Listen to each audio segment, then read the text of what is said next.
현재 우리나라는 러시아와 인리를 조심스럽게 다뤄야 할 외교 그릇이라고 보면 됨. 잘못 만지면 그동안의 노력이 물거품이 될 수도. 안녕하세요. 다음은 기사 내용입니다. 인도네시아가 KF-21 분담금을 현물로 내겠다고 머리를 썼다. 조토화 상황에 빠져 화제가 되고 있습니다. 특히 이를 주도한 프라보어에게 전 세계의 비난이 쏟아지고 있는 상황입니다. 외신까지 집중 보도한 현재 상황 무슨 일이 벌어진 것인지 살펴보겠습니다. 한국과 인도네시아는 2015년 사업비를 공동 부담하는 전투기 개발에 합의한 바 있습니다. 총 8조 8천억 원 사업비 중 인도네시아 측이 20%를 부담하기로 했던 것입니다. 하지만 착수금을 포함해 2,200억 원만 납부됐고 2017년부터는 경제난을 이유로 8천억 원의 분담금을 지급하지 않아 왔습니다. 그런데 이 모든 것이 핑계라는 징후는 곳곳에서 드러난 바 있습니다. 작년 초부터 프랑스 라팔 전투기 도입을 타진하더니 올 2월 6대 구매 계약을 체결해버린 것입니다. 프라보어 장관은 향후 36대에 대한 추가 계약이 있을 것이라 전하기도 했습니다. 항공기와 무기까지 합쳐 81억 달러 약 9조 6천억 원 정도를 쓰겠다는 것입니다. 라팔이 KF-21과 마찬가지인 4.5세대 전투기라는 점에서 한국과의 계약을 파기하려는 움직임으로 분석되기도 했습니다.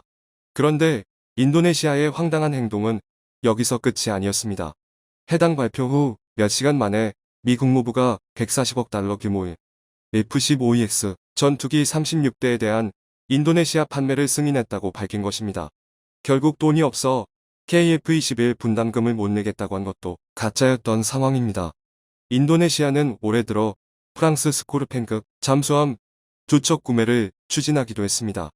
대우조선해양과 2차로 맺은 잠수함 3척 계약 또한 없던 일로 하려는 것입니다. 프라보어 전만 해도 한국과 인도네시아는 군수 분야에서 상당히 밀접한 행보를 보인 바 있습니다. T-50 훈련기나 잠수함 등 모두 3조 원에 가까운 수출 성과를 거두며 군사적으로 상당히 친밀한 관계를 유지해왔던 것입니다. 2011년 인도네시아 국방부로부터 1400톤급 잠수함 3척을 수주했었고 작년 3월 마지막 3번함을 성공적으로 인도하기도 했습니다. 2019년 3월에는 추가 잠수함 계약을 맺기도 했는데 당시 인도네시아 국방장관 아푸두은 한국의 깊은 애정을 드러내던 인물입니다. 하지만 프라보어가 국방장관이 된 후 계약금 납입 등 어떤 진행도 되지 않고 있습니다. 이는 조코이 대통령과 프라보어의 불편한 관계 때문이라는 해석입니다. 2019년 4월 조코이 대통령은 득표율 55.5%로 재선에 성공한 바 있습니다. 상대 후보였던 프라보어는 대선 결과에 불복했고 자카르타를 중심으로 대규모 시위가 전개됐습니다. 결국 그해 2월 헌법재판소가 프라보이 측의 모든 이해 신청을 기각하면서 조코이 대통령의 재선이 최종 확정되기도 했습니다. 이후 조코이 대통령은 프라보어를 국방장관으로 임명해 협치에 대한 강의 의지를 표명했습니다. 하지만 프라보어는 조코이 대통령의 무기 도입 성과를 깎아내리려 안간힘을 쓰고 있는 상황입니다. 조코이 대통령의 임기는 2024년까지입니다. 프라보어는 다음 대선 때 출마해 대통령이 되겠다는 목표를 가지고 있습니다. 이런 와중에 방위사업청은 지난해 11월 인도네시아와 재협상을 벌였고 분담금의 30%를 현물로 납부받기로 최종 합의하기도 했습니다. 금액으로 따지면 약 5천억 원 상당을 천연자원 등으로 받기로 한 것입니다. 2026년까지 밀린 미납금을 포함해 나머지 대금을 갚아 나가기로 했던 상황입니다. 프라보어는 자신만만하게 이를 성과로 내세웠지만 놀라운 반전이 일어나 크게 당황하고 있습니다. 현물로는 천연가스, 유연탄, 천연고무 등 천연자원이 유력했지만 프라보어 측이 밀어붙인 파묘가 문제가 됐던 것입니다. 인도네시아 현지 언론들이 파묘로 제공될 가능성을 대서특필했고 이는 전 세계 외신에도 집중 보도되며 화제가 됐습니다. 한국으로 수천억 원 상당의 파묘가 제공될 경우 품귀 현상으로 어이질 수 있다는 경고가 나왔지만 프라보어는 아랑곳하지 않고 해당 물품을 최우선 순위에 둔 비 있습니다. 2021년 인도네시아의 파모의 생산량은 4,688만 톤 정도였습니다. 전 세계 9%를 생산하고 있는 것인데 말레이시아 25%, 태국 4%보다 월등한 양입니다. 한국에서는 올리브유나 카놀라유, 옥수수유 등을 주로 사용하지만 전 세계에서 가장 많이 사용되는 것은 기름야자 열매를 압착해서 만든 파뮤입니다. 인도네시아에는 이를 활용한 요리가 발달해 있습니다. 나시고랭은 세계적으로 유명하고 미고랭 라면은 전 세계 판매량 1위를 할 정도입니다. 인도네시아어로 고랭은 튀김이라는 뜻으로 그만큼 식용유를 이용한 튀김 음식이 일상으로 정착되어 있다는 것을 알 수 있습니다. 파뮤는 식용유, 마가린, 쇼트닝 등의 식용유에 화장품, 제약 등으로도 쓰이고 있습니다. 자카르타의 식용유 가격 추이는 2020년부터 약간씩 상승하긴 했지만 한국에 현물로 지급하겠다고 밝힌 11월 이후 엄청나게 급등했던 것을 볼 수 있습니다. 작년 초 리터당 1166원에서 올해 40% 이상 급등했던 상황입니다. 인도네시아인들도 한국에게 주겠다고 한 이후 식용유 가격이 올랐다고 불만을 토로했습니다. 이 때문에 현지에서는 식용유 배급까지 진행한 상태입니다. 이런 상황에 우크라이나 사태는 식용유 가격을 한 차례 더 폭등시킨 바 있습니다. 파뮤 대신 수요가 해바라기유로 쏠렸는데 우크라이나에서 전쟁이 일어났던 것입니다. 러시아와 우크라이나는 전 세계 해바라기유 수출의 약 75%를 담당하고 있었습니다. 국제 가격이 급등하자 인도네시아 생산업자들은 자국 공급보다 수출에만 집중했습니다. 결국 인도네시아 정부는 수출업자의 내수 공급 의무와 가격 상한제를 도입해야 했습니다. 파모일 원유 C4 수출량의 20%를 자국에 의무적으로 공급하게 했으며 3월 10일부터 이 기준을 30%로 높이기도 했습니다. 그동안 세관 신고만으로 수출이 가능했으나 자국 내 공급 계획 제출이 없으면 불가능해진 상황입니다. 그리고 지난달 17일에는 파뮤 수출세를 대폭 올리기도 했습니다. 선적할 때 별도의 부담금을 매기고 누진을까지 적용해 수출을 억제하고 있는 상황입니다. 하지만 파뮤 생산업자들은 정부가 규정을 자주 바꿔 시장에 패닉이 일어났다고 비난했습니다.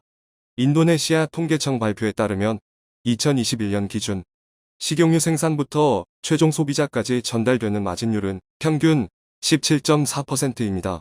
그런데 이것이 거의 100% 이상 치솟고 있는 상태입니다. 인도네시아 각 정당은 식용유 없이 요리하는 법 시연회를 개최하는 등 튀기지 말고 끓이거나 쪄서 먹자는 캠페인까지 벌이고 있습니다. 하지만 과거부터 이어져 내려온 식습관을 쉽게 버리기는 어렵다는 분석입니다. 메가와티 전 대통령이 인도네시아인들은 왜 식용유를 사려고 줄을 서는지 모르겠다며 온종일 튀긴 음식이 전부냐고 발언하자 시민들의 질책이 쏟아진 것도 이 때문입니다. 결국 인도네시아는 인플레이션을 억제하기 위해 13조 원의 복지 예산을 긴급 투입한 상황입니다. KF21 분담금을 파뮤로 지급하겠다는 말 한마디가 경제를 쑥대밭으로 만들었고 다음 대선을 노리는 프라보 또한 비난을 면치 못하고 있습니다. KF21 전투기는 올해 첫 시험 비행이 이뤄지고 2026년 개발을 완료할 예정입니다. 그리고 2032년까지 120대를 생산한다는 계획입니다. 이달 초에는 한국산 이사레이더를 장착한 시험항공기의 테스트가 진행되기도 했습니다. 남아공에서 100억 원 이상의 돈을 들여 보잉 항공기를 개조해 도입한 것입니다. KF21에 장착되기 전에 확실한 성능 평가를 하기 위한 목적입니다. 국내 무기 개발에서 시험항공기를 운영하는 것은 이번이 처음으로 총 50회 비행을 통해 약 62개 항목을 테스트할 예정으로 되어 있습니다. 시험항공기는 미국 등 방산 선진국들도 오래전부터 운용해왔으니 미국의 F-35 스텔스기 개발 때도 보잉 737기를 개조한 캣버드가 활용됐을 정도입니다. KF-21에 장착될 장거리 공대지 미사일 또한 국산 기술로 개발되고 있습니다. 2028년까지로 총 사업비 2,300억 원을 들여 개발한다는 방침입니다. 해외 무기 브로커가 적극적으로 로비를 펼쳐 국산화를 방해했지만 의지를 꺾지는 못한 상황입니다. 기술 제휴로 유럽산 미사일이 장착하더라도 수출 시 걸림돌이 될 수 있기 때문입니다. 인도네시아가 라팔 전투기와 무기 체계를 같이 도입하려 하는데 한국은 이보다 더 뛰어난 성능의 종합무기 세트 장착이 가능해지는 상황입니다. 한국의 기술 개발은 여기서 멈추지 않고 있습니다. 올 1월 정부는 Z기급 첨단 엔진 개발을 적극 검토하고 있다는 언급을 한 바 있습니다. Z기급 엔진이라 함은 추력 1만 파운드 포스 5급 이상을 말합니다. 한국형 차세대 전투기 KF-21에 장착되는 G엔진은 24,000 파운드급입니다. Z기급 엔진 개발은 오랜 시간 많은 예산을 들여야 하는 사업이지만 기계산업 전 분야로 이어지는 파급 효과가 상당합니다. 현재 한화 에어로스페이스가 이런 엔진 국산화를 주도적으로 진행하고 있습니다. 해당 기업은 현재까지 약 9,000대 이상의 엔진을 누적 양산해왔으며 우리 공군의 각종 전투기 및 헬기 그리고 해군 함정용 엔진까지 담당하고 있습니다. 게다가 한국형 발사체 누리호의 엔진 생산을 맡아 기술력을 드러내기도 했습니다. 이런 기술력을 알아본 해외 많은 국가들은 이미 한국 전투기 구입에 높은 관심을 보이고 있습니다. 지난해 말 슬로바키아는 한국과 경공격기 FA-50 수입을 위한 MOU를 맺기도 했습니다. 그리고 최근 아랍에미리트와도 한국산 고등훈련기 수입 협상을 진행했습니다. 지난달 아랍에미리트 국방장관이 카이를 방문해 TOC, KF-21 등에 높은 관심을 보였던 것입니다. 이외에도 말레이시아, 세네갈, 폴란드로의 수출 가능성도 높아지고 있습니다. 이는 향후 KF-21 전투기 수출로도 이어질 수 있다는 분석입니다. 인도네시아 또한 분담금 지급을 미루고는 있지만 완전히 놓지는 못하고 있습니다. 완벽한 전투기가 나왔을 때 자신들도 참여했다고 자랑할 심산이라는 분석입니다. 2020년 3월 코로나 사태가 발생하자 자국 기술진을 귀국시킨 바 있는데 작년에 KF-21 시제 1호기가 공개되자 자국 기술진을 복귀시킨 것을 봐도 알 수 있는 대목입니다. 한국은 더 이상 인도네시아에 미련을 갖지 말고 높은 기술력으로 세계를 향해 나가길 바랍니다. 청중의 일부 의견. 우리나라 기업들이 인도네시아로 간다고 하는데 싸가지 없는 국가라 다시 얽힌다는 것이 아닌 것 같아요. 맨날 역대급 반전이 일어나고 인도네시아가 후회를 한다는데 결과적으로 바뀌는 게 한 개도 없음.